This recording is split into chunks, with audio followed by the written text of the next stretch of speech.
The United States has an epidemic of children being born addicted to opiates. Hello, this is a Tomorrow's World Webcast. My name is Wallace Smith, and I have an article from CNN dated December 13th, 2016. The title is this: Rate of Babies Going Through Opiate Withdrawal Skyrockets. It is just one of the saddest articles I think I've read in quite some time. Let me just relate to you a few highlights. Essentially, it's saying that the number of babies that are born in the midst of opiate withdrawal has increased five-fold over the last 10 years. They point out that the biggest increase is actually in rural America, not necessarily urban locations, according to a study. Let me just grab a few of the comments from the article. It starts off, the high-pitched, inconsolable screams of babies born dependent on heroin and other opiates echo across the otherwise quiet facility. The babies also shake, vomit, and suffer from diarrhea, but it is their shrill screams that caretakers find so heart-wrenching. Now understand, the babies are born in this condition. It continues with a quote from Dr. Sean Loudon. He's the medical director of a neonatal therapeutic unit at Cabo Huntington Hospital.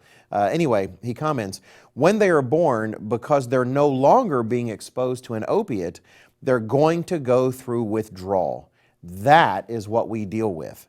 We deal with babies going through withdrawal. The article says from 2004 to 2013, the proportion of babies suffering withdrawal was especially pronounced in rural counties, increasing from 12.9% to 21.2%, according to research published in the journal JAMA Pediatrics.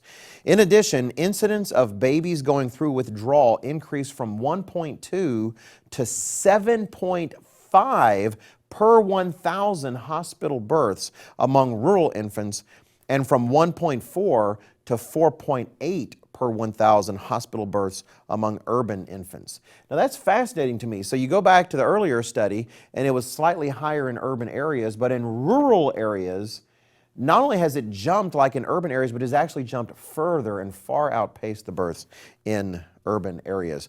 Now, final comment directly from the article. It says this is, who's this from? Oh, Dr. Nicole Villapiano. This is the study's lead researcher and is a pediatrician from C.S. Mott Children's Hospital at the University of Michigan. And Dr. Villapiano says, the most alarming thing to me was the growing disparity that we are seeing between rural and urban areas. And among the things that I'd like to point out about this is that it's very easy to say, well, all these social problems we see in the United States or even other countries, they're really concentrated in the cities and the big cities, and that just simply is not true. We are seeing social problems all over the landscape, sometimes more pronounced in rural areas. Now, when it comes to opiate addiction, one of the factors that plays into that, among many others, is hopelessness. A sense of hopelessness about your financial future, about just your family's future, about the future in general.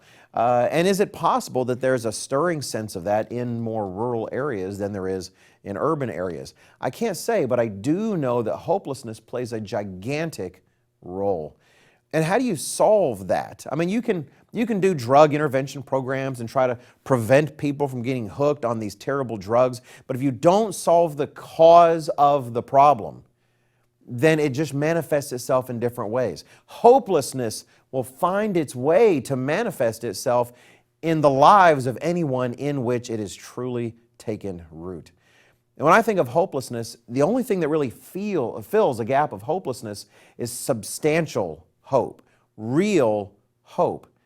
And the only kind of hope I can think of that does the job is the hope that God provides. It's very fascinating to me. There's a couple of verses that come to mind. 1 Thessalonians chapter 5 and verse 8, as well as Ephesians 6 and verse 17. Both of them talk about, they're related to the armor of God, the very famous passage in the Bible. And actually, it's Ephesians 6 that relates the armor of God in more detail. But it talks about salvation and the hope of salvation being a helmet, like a helmet for your head. A helmet protects the head, and hope protects the head, protects the mind. The best insulation I can think of, the best protection against hopelessness is the hope of God's salvation, that real hope, which I hope that you'll explore and find out more about on our website. We do have actually an entire free booklet devoted to that.